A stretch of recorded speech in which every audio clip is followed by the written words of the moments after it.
Exercise खत्म हो गई थी ना पूरा। विभाजन सूत्र बताना है।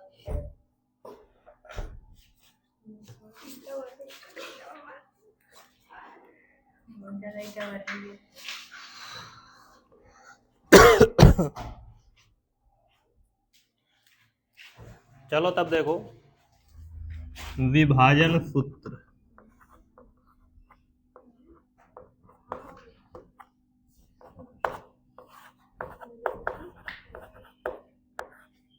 विभाजन सूत्र दो तरह के होते हैं। एक होता है अंतः विभाजन सूत्र,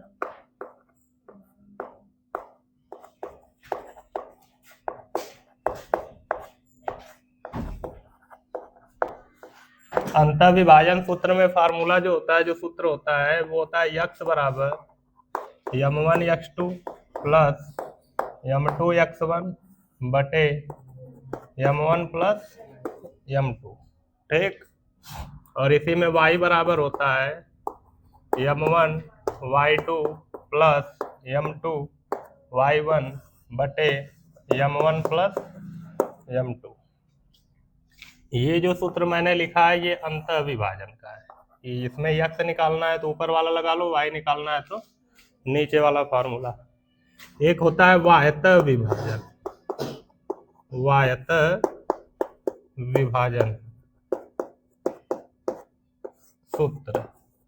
वाह्यतः विभाजन सूत्र में क्या होता है, यक्स बराबर m1 x2 minus m2 x1 बटे m1 प्लस m2। ठीक। जहाँ प्लस होता है वहीं पे क्या आ जाता है, माइनस, नीचे भी माइनस आएगा। ठीक। और y बराबर भी उसी टाइप का होगा, बस माइनस आ जाएगा, m1 y2 minus m2 y1 बटे m1 माइनस m2। ठीक। ये किसका सूत्र है, वाह्यतः विभाजन का। ठीक। ठीक है ना। अंतः विभाजन में एक ऐसा बिंदु होता है, जैसे ये एक रेखा है जो दो बिंदुओं को मिलाने से बन रही है, एक का नाम A है और एक का नाम B है। ऐसे दो बिंदु हैं जिनको मिला के एक रेखा बन रही है। इस बिंदु का निर्देशांक है x1, y1। इस बिंदु का निर्देशांक है x2, y2। ऐसे निर्देशांक दिया है। अब इसको कोई बिंदु आके दो तरीके से बांट सकता है। एक, अंदर रहे कोई बिंदु, जैसे इन दोनों बिंदुओं के बीच में कोई बिंदु है, जैसे मान लो यहाँ पे C है। कौन है, C है। इसका निर्देशांक x, y है। तो ये जो बिंदु C है ये अंतः विभाजित कर रहा है, अंदर से इसको दो भागों में बांट रहा है। इसको कौन सा बिंदु बोलेंगे, अंतः विभाजन बिंदु। और ये इसे दो भागों में बांट रहा है, इनका अनुपात जो होता है उसी को बोलते हैं m1 m2। हमेशा x1 y1 के साइड का m1 लेते हैं और x2 y2 के साइड का m2 लेते हैं। ठीक। वाह्यतः विभाजन बिंदु क्या होगा, इन दोनों बिंदुओं के या तो इधर होगा या तो उधर होगा।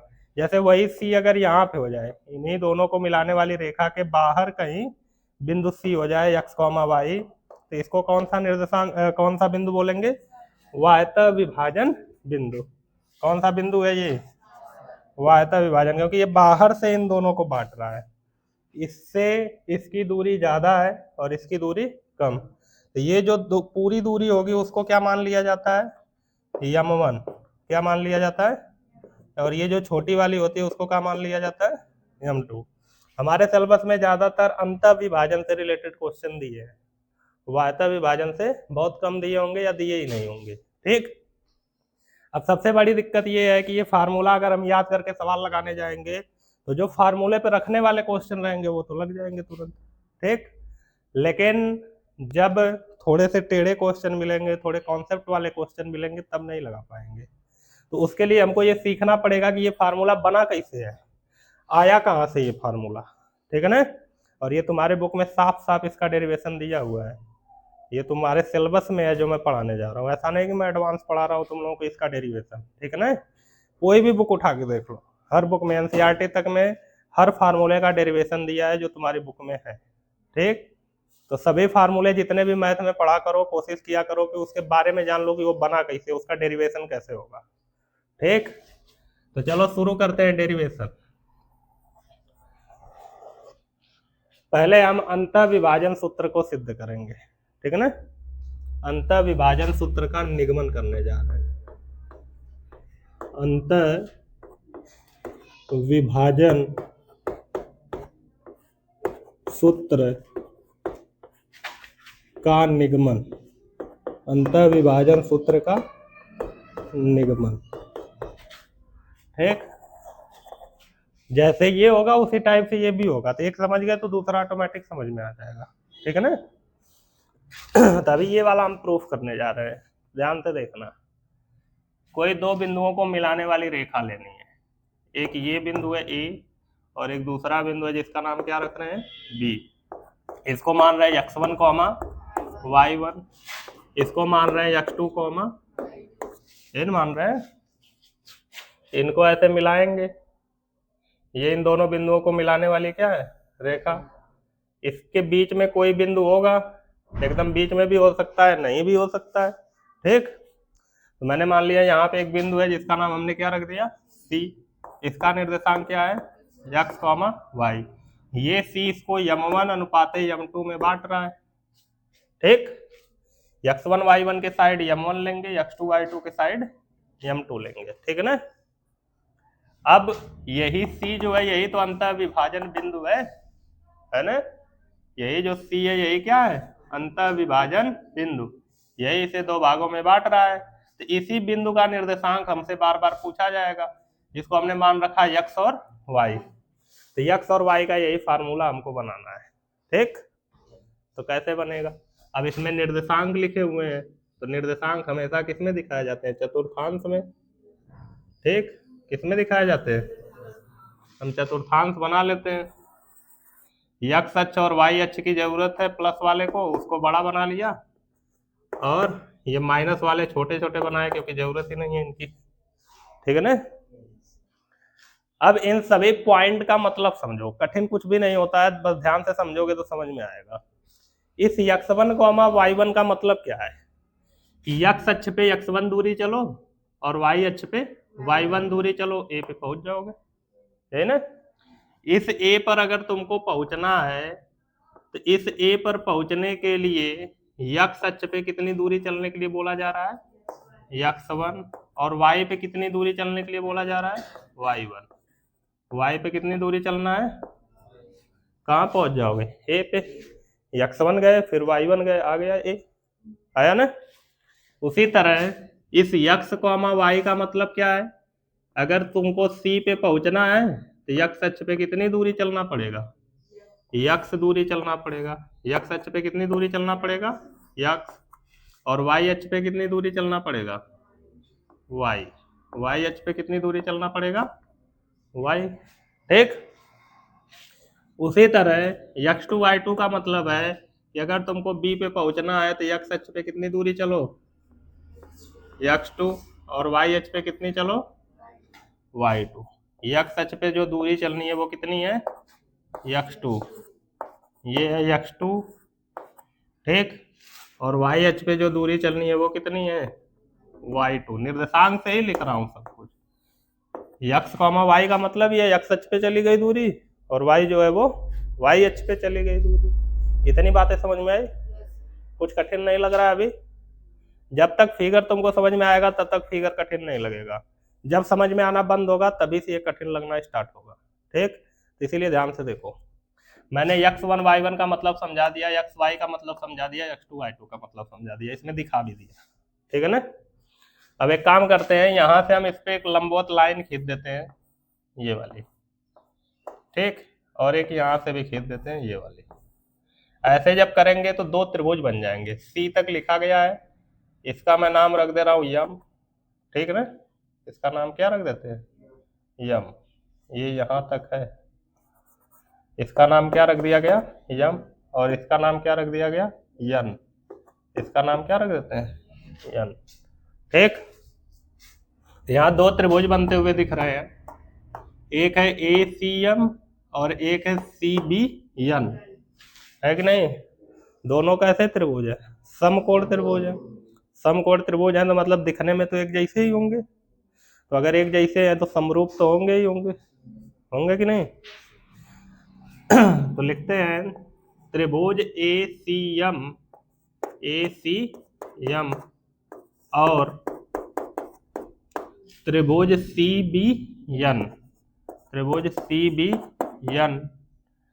समकोण त्रिभुज है। कौन से त्रिभुज है? समकोण त्रिभुज है। ठीक, कौन से त्रिभुज है? समकोण। तो हम नाम से ही हम इनको कह सकते हैं कि समरूप होंगे।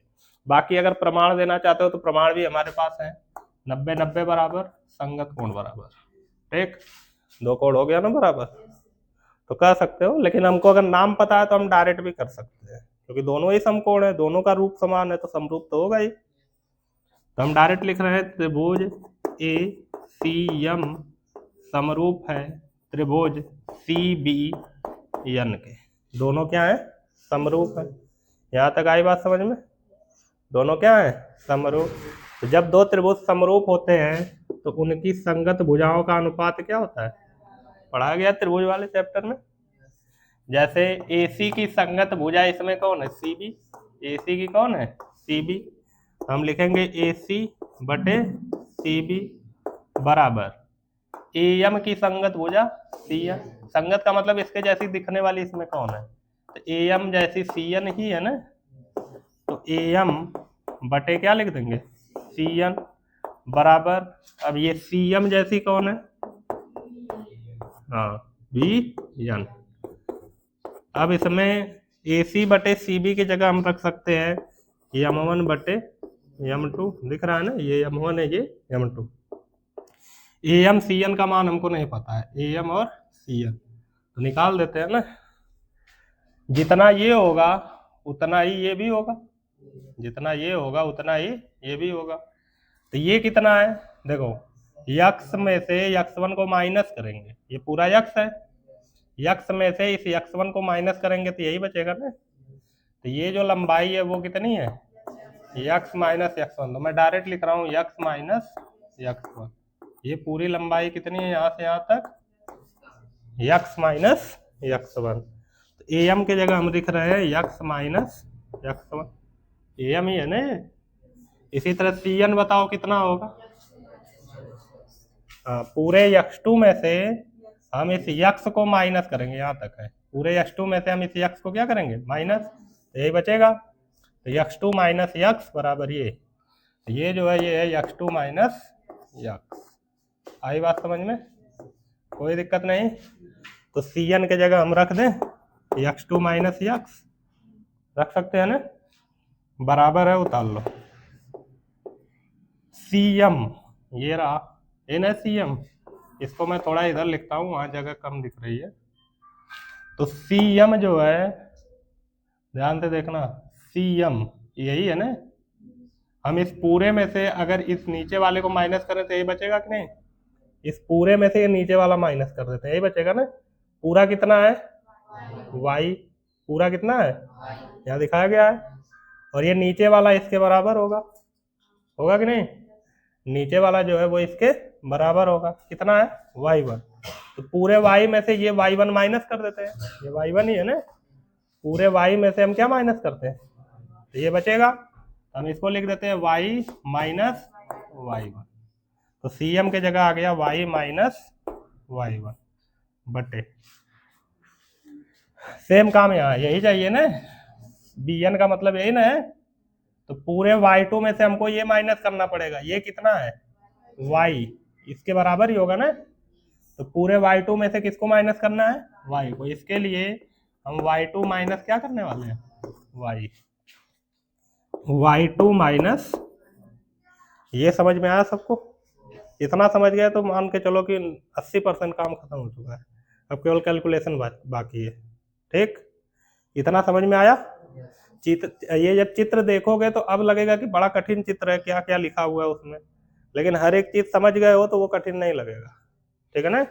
कहीं दिक्कत होती है तो पूछ लिया करो। आगे बढ़ो इसको लेके। यहाँ पे देखो M1 बटे M2 इसके भी बराबर है, इसके भी बराबर है, तो बारी बारी से दोनों को बराबर लेके चलते हैं। ठीक, पहले हम इनको बराबर करते हैं।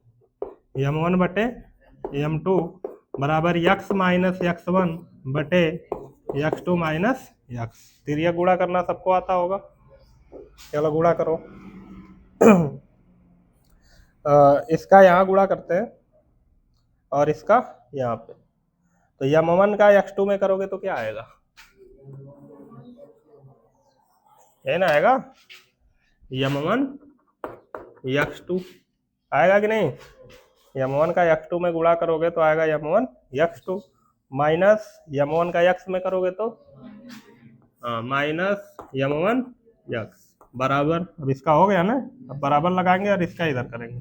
यम2 का x में होगा तो फिर माइनस यम2 x1, यम2 हमको किसका मान निकालना है, x और y का, तो वहां तो y है नहीं, केवल कौन है x, तो x को अलग करते हैं। x का मतलब जिसमें 1 2 नहीं लगा है, देखो x1 x2 और x तीनों है ना इसमें, ये x2 है, ये x1 है और यहाँ x दो जगह है, इन दोनों को एक साथ कर लेते हैं। ठीक, ये माइनस वाले को इधर भेज देते हैं, प्लस हो जाएगा, इस माइनस वाले को इधर बुला लेते हैं, प्लस हो जाएगा, और इसको उतार लेते हैं यम1 x2, ये माइनस में इधर आएगा तो प्लस यम2 x1 बराबर ये यम2 x उतार लेते हैं, ये माइनस में इधर आएगा तो यम1 x, यही ना है। अब इसको उतारेंगे यम1 x2 प्लस यम2 x1, यहाँ से x कॉमन मिल जाएगा, मिलेगा कि नहीं, तो x कॉमन ले लिए तो क्या बचा यम2, यहाँ कॉमन ले लिए तो क्या बचा यम1, इधर भेज दो, यहाँ कुछ नहीं है तो गुणा है ना, इधर आएगा तो कहाँ जाएगा भाग में, तो पहले मैं x से ही लिख ले रहा हूँ और इसको उतार रहा हूँ, यम1 x2 प्लस यम2 x1 बटे ये नीचे आ जाएगा, यम2 प्लस यम1 लिखो या यम1 प्लस यम2 लिखो, बस ये देख के, तो देखो x का बना कि नहीं बना ना, तो कैलकुलेशन है, तिरछे गुणा करके करना है। ठीक, तो ये तो सबको आता है, बस यहाँ तक अगर समझ जाओ तो फिर ये आसान है तुम्हारे लिए। ठीक, चलो इसको बराबर कर लिए, अब इसको बराबर करो, यम1 बटे यम2 बराबर y माइनस y1 बटे y2 माइनस y, है ना, इसका यहाँ गुणा करो, यम1 y2 माइनस यम1 का y में होगा तो यम1 y बराबर इसका इधर करो, यम2 y माइनस यम2 का y1 में होगा तो यम2 y1, वही फिर काम, इसको इधर इसको इधर, ये उतार लेते हैं यम1 y2, ये प्लस माइनस में इधर आएगा तो यम2 y1 बराबर यम2 y, ये माइनस में इधर जाएगा तो प्लस यम1 y, इसको उतारते हैं यम1 y2 प्लस यम2 y1 बराबर यहाँ से y कॉमन ले लेंगे तो क्या बचेगा यम2 प्लस फिर यही चीज भागे में आएगी, तो y बराबर क्या आ जाएगा यम1 y2 प्लस यम2 y1, ये उतर गया ना, बटे ये आ जाएगा यम1 प्लस यम2, कोष्टक क्या बना है, आ गया ना y का, मिलाओ, देखो कुछ अलग दिख रहा है, इतना समझ में आया, इसमें कोई दिक्कत नहीं ना, हाँ समझ गए ना इतना चीजें। चलो एक चीज और दिखाता हूँ इसी में, जैसे उस फिगर में तुमको क्या दिख रहा है कि ऐसे एक बिंदु है ए जिसका निर्देशांक है x1 y1, फिर एक बिंदु इधर लिया गया है बी जिसका निर्देशांक है x2 y2, और इनको ऐसे मिलाया गया है, इनको ऐसे क्या कर दिया गया है, मिला दिया गया है, और एक बिंदु सी है जिसका निर्देशांक हमने क्या मान लिया है x, y, और इसको निकालने का फार्मूला हमने बना लिया। ठीक, अब ये अगर अंतः विभाजन बिंदु है तो ये बीचों बीच भी तो एकदम हो सकता है कि नहीं, मतलब अगर ये मध्य बिंदु हो, कौन सा बिंदु हो, मध्य बिंदु, एकदम बीच में हो, एकदम कहाँ हो, बीच में, इधर वाले को क्या मानते हो यम1, इसको क्या मानते हो यम2, तो यहाँ पे जो यम1 बटे यम2 है, यम1 बटे वो कितना होगा, जो यम1 बटे यम2 है वो कितना होगा बताओ,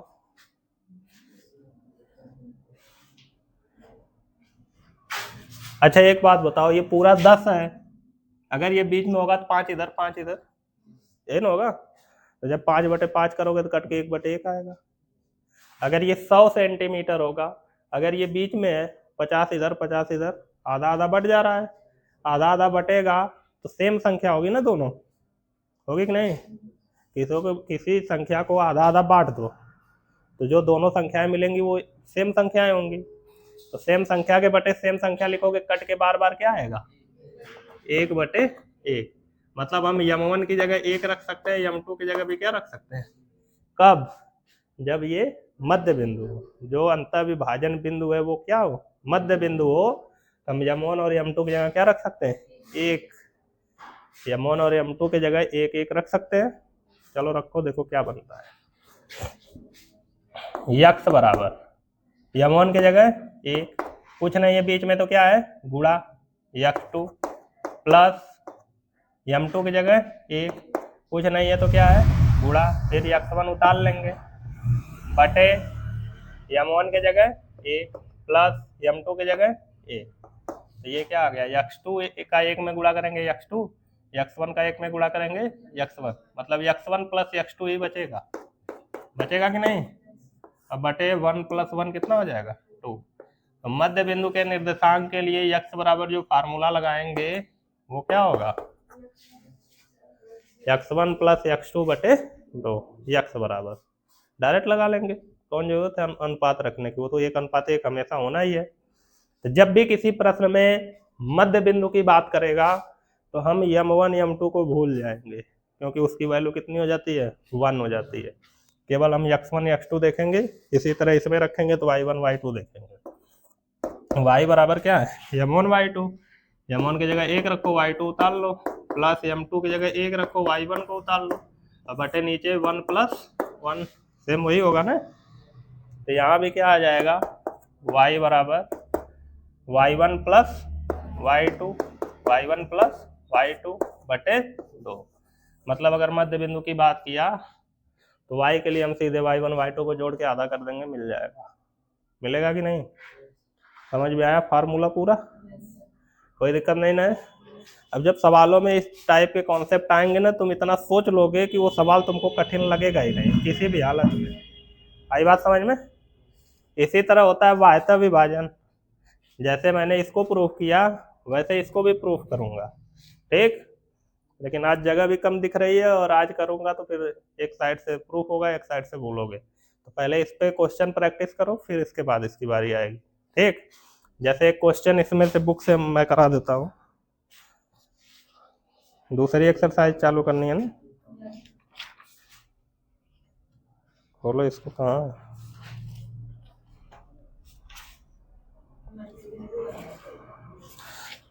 पहला क्वेश्चन देखो, बहुविकल्पी का है, मध्य बिंदु से रिलेटेड ही है, एक्सरसाइज का पहला क्वेश्चन, ठीक है ना। ये जो बुक है इसमें एनसीईआरटी के भी सबके सब क्वेश्चन मिल जाएंगे तुमको, और उसके साथ एक्स्ट्रा क्वेश्चन भी मिलेंगे, तो प्रैक्टिस ज्यादा होगी तुम लोगों की। कह रहा है बिंदुओं 4,5, पहला बिंदु हम हमेशा ए मानेंगे और उसको बोला है 4,5। फिर कह रहा है कि और -2, -1, दूसरा बिंदु को हम क्या मान रहे हैं? बी, जो कि दिया क्या है? -2, -1 का मध्य बिंदु है। इन दोनों बिंदुओं को मिलाने वाली रेखा का मध्य बिंदु पूछ रहा है। इसका कौन सा बिंदु पूछ रहा है? इसको क्या नाम देते हैं? और मानते क्या है? ये मध्य बिंदु है। मध्य बिंदु का कॉन्सेप्ट अभी बताया कि m1 m2 के मान को रखने की जरूरत नहीं है, वो 1 हो जाता है, हमने डायरेक्ट फार्मूला बना लिया है, ठीक? ये जो है ये x1 y1 होता है और ये क्या होता है? n होता है। तो x बराबर क्या होता है? अभी देखो वो ताजा ताजा फार्मूला निकल के आया है, x1 + x2 बटे 2। x1 का मान कितना है? 4। x1 का मान कितना है?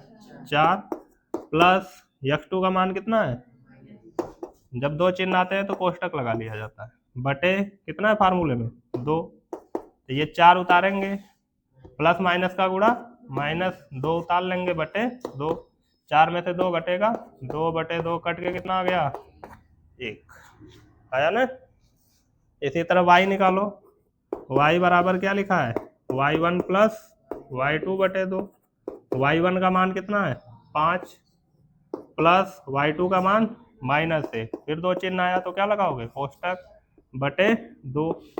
तो 5 उतार लेते हैं, प्लस माइनस का गुणा होके -1 बटे 2। 5 में से 1 घटेगा 4 बटे 2, काटेंगे तो कितना आ जाएगा 2। x का मान आया 1, y का मान आया 2।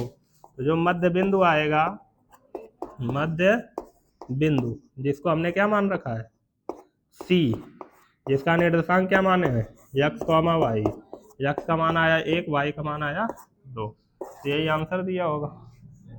ठीक, आया समझ में? इसी टाइप के क्वेश्चन मिलेंगे। ये तो मध्य बिंदु बोल दिया, मध्य बिंदु नहीं बोलेगा तो इनको लगा देंगे।